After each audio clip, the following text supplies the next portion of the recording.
दोस्तों the artist जो है वो उसका ऑब्जेक्टिव आज करने वाले हैं हम लोग। शिगा नोया द्वारा लिखा गया है। तो एक चीज़ याद रखिएगा, द आर्टिस्ट का जो राइटर है वो है शिगा नोया। इसको हम लोग अंडरलाइन कर लेते हैं, इसको याद रखिएगा, ऑब्जेक्टिव में ज़रूर पूछेगा ये, ठीक है। तो अब दो चीज़ है, देखिए, एक द आर्टिस्ट शिगा नोया, और तीसरा चीज़ क्या पूछ सकता है, तो तीसरा चीज़ इसका इससे जो लिंक्ड है वो है गोड्स, और एक और है सीबी। तो पहले आर्टिस्ट लिखा गया शिगा नोया द्वारा, किसके बारे में, सीबी के बारे में, और वो क्या कलेक्ट करता था, गोड। तो CB was passionately interested in gods, पहला तो ये हो गया। सीबीज हॉबी वॉज कलेक्टिंग क्या, गोड्स, ठीक है, ये हो गया। तो दोनों चीज़ देखिए, fancy light spending his time playing around like that with gods, तो ये भी किसके द्वारा लिखा गया, द आर्टिस्ट के द्वारा।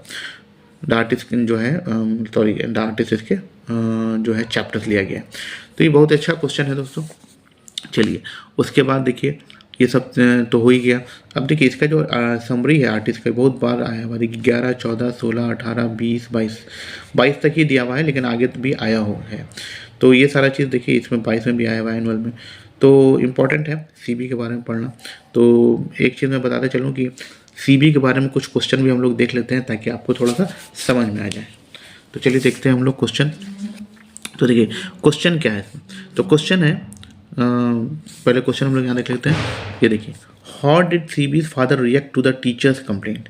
अब यहाँ पर आपको समझना पड़ेगा कि यहाँ पर टीचर कंप्लेंट क्या था, क्या हुआ था, क्या इसका कहानी तो आप लोग पढ़े हैं कि नहीं पता नहीं, उम्मीद है पढ़े होंगे, लेकिन फिर भी मैं समझा देता हूँ कि देखिए सीबी जो है वो गोड को लेके, यानी कि कद्दू को जमा करता था।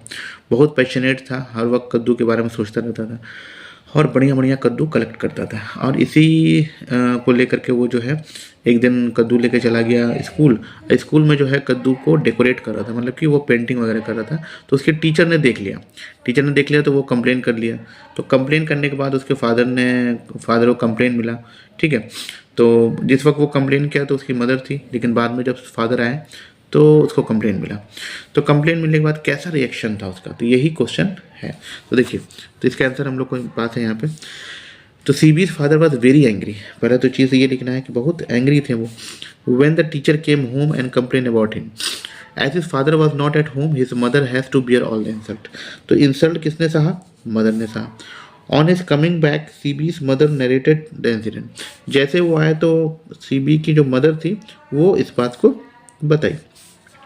Hearing it his father was very angry, ये सब देख करके जो इसका फादर बहुत एंग्री हुआ। एंड स्मैश्ड, मेन चीज़ यहाँ है, smashed all his gods, smash कर दिया मतलब क्या क्या, तोड़ फोड़ दिया, ठीक है, तोड़ फोड़ दिया। And through them on the streets, और स्ट्रीट पे फेंक दिया। तो ये सारी इतना सा आपको लिखना है, कोशिश कीजिएगा लिखने का। मैं इसलिए बता रहा हूँ क्योंकि क्वेश्चन से आप लिख पाइएगा तो अच्छा मार्क्स आपका आएगा, ठीक है। और इसको जो भी मैं बता रहा हूँ उसको ध्यान में रख करके सीबी के बारे में समझना है। सीबी का मैंने बता दिया कि सीबी के बारे में 3-4 चीज़ समझ जाना है। सीबी मतलब पहला चीज़ क्या है कि आर्टिस्ट है, आर्टिस्ट किसके द्वारा लिखा गया है, तो शिगा नोया, और इसमें जो महत्वपूर्ण पात्र है वो सीबी है, और उसके बाद जो है गोड है। ये 4 चीज़ याद रखिएगा, आपको कहानी पूरी तरह से याद हो जाएगा। चलिए अब अगला क्वेश्चन जो है वह है, what made Sibi's heart beat faster.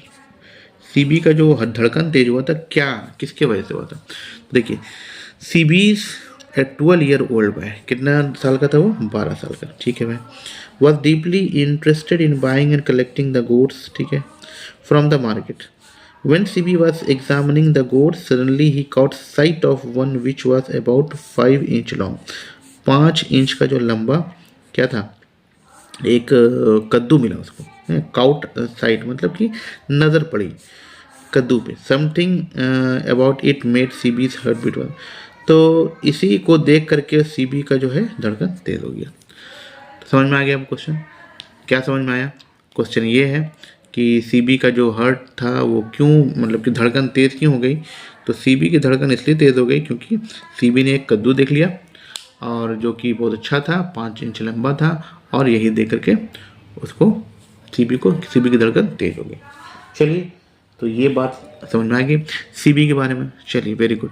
अब जो है लॉन्ग आंसर क्वेश्चन में जो है क्या आ सकता है, तो लॉन्ग आंसर क्वेश्चन में देखिए यहाँ पे है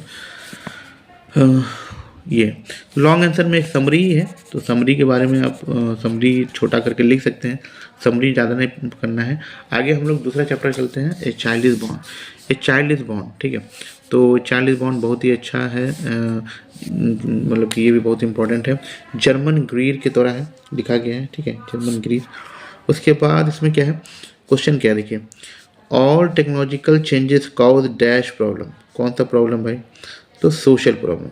टेक्नोलॉजिकल चेंज होगा तो कौन सा प्रॉब्लम होगा, सोशल होगा। Dash women had given up going to international conference. कौन सा वुमेन जो है अब इंटरनेशनल कॉन्फ्रेंस नहीं जाती है, तो ये है सूडानीज, ठीक है। सूडानीज की वुमेन जो है अब इंटरनेशनल नहीं जाती है, कॉन्फ्रेंस नहीं होती है। अब देखिए, अब आगे देखते हैं। क्वेश्चन जो छोटा में आ सकता है वो ये है, what is the award of pregnancy for a young सिलेटी वुमेन। क्या अवार्ड, रिवार्ड या अवार्ड मिलेगा प्रेगनेंसी वुमेन को, तो चलिए देखते हैं हम लोग। तो आते हैं इधर, तो ये है, तो German Green in her essay Child is Born saying that a young pregnant relative woman goes to her mother's house for the as few mothers of the baby's life. There she has the opportunity to live with her brother and sister. अब देखिए, reward ये मिलता है कि जो pregnant woman होती है वो जाती है कहाँ, अपने मायके जाती है, ठीक है। तो मायके जा करके रहती है कुछ दिन तक, जब तक वो क्या बोलते हैं, प्रेग्नेंट रहती है। तो प्रेग्नेंट रहेगी तो उसको किसके साथ रहने का मौका मिलेगा, मदर के साथ, ठीक है। तो मदर हाउस जाती है तो मदर के साथ रहेगी। और क्या मौका मिलेगा, तो उसको ब्रदर और सिस्टर के साथ रहने का मौका मिलता है। एक मौका है, अपॉर्चुनिटी है। There she gets all the attention, उनको बहुत सारा प्यार मिलता है, केयर मिलता है। In fact the whole period of pregnancy is a period of celebration. तो जो प्रेगनेंसी का पीरियड होता है वो सेलिब्रेशन होता है, ठीक है, सेलिब्रेशन करते हैं। तो दस द मदर अचीवमेंट, तो मदर का जो achievement is celebrated which is a reward of pregnancy. तो ये रिवार्ड है, तो मदर सेलिब्रेट करती है, यही रिवार्ड मिलता है किसको। तो अभी भी दौर है कि जब बच्चे मतलब कि बच्चे का जन्म होने रहता है या प्रेग्नेंट होती है वुमेन, तो वो कहाँ चली जाती है, मायके चली जाती है, वहाँ जाके रहती है 2-3 महीना, 4 महीना, 6 महीना, कहेंगे साल भर भी रहती है, और वहीं उनका केयर ज़्यादा अच्छा से होता है। ऐसा इंडियन में कहा गया है, इंडियन कल्चर में, ठीक है। तो ये बात समझ में आ गई होगी। चलिए अब आते हैं एक और क्वेश्चन पे, तो वो क्वेश्चन क्या देखते हैं। तो क्वेश्चन है, what is the impact of poverty, ठीक है, what is the impact of poverty in medical field, ठीक है, ये वाला क्वेश्चन देखते हैं। चलिए तो इसमें देखते हैं, हम लोग समझा देते हैं आपको, तो आप लिख पाइएगा। तो according to Germaine Greer the immediate impact of poverty in the medical field is the cultural dominance of western technology. तो ये है cultural dominance of western technology. तो यहाँ पर ये बात होती है, पॉवर्टी मतलब क्या होता है, भूखमरी, ठीक है, गरीबी। तो गरीबी का जो है इन मेडिकल फील्ड है, तो वो किस पे होगा, कल्चरल डोमिनेंस, मतलब कल्चरल डोमिनेट करेगा, कल्चर हावी हो जाएगा of western technology, western technology हावी हो जाएगा, ठीक। तो ये बात समझ में आ गई होगी। तो ये इस दोनों को इस तरह से लिखना है। आगे जो नेक्स्ट वीडियो में आएगा वो आएगा how free is the press और द अर्थ के बारे में, ठीक है। तो चलिए अगले वीडियो में हम लोग आज ही कोशिश करेंगे बनाने का, और आप लोग जो है इसको बढ़िया से बढ़िया लिखिए ताकि आपको अच्छा मार्क्स आए।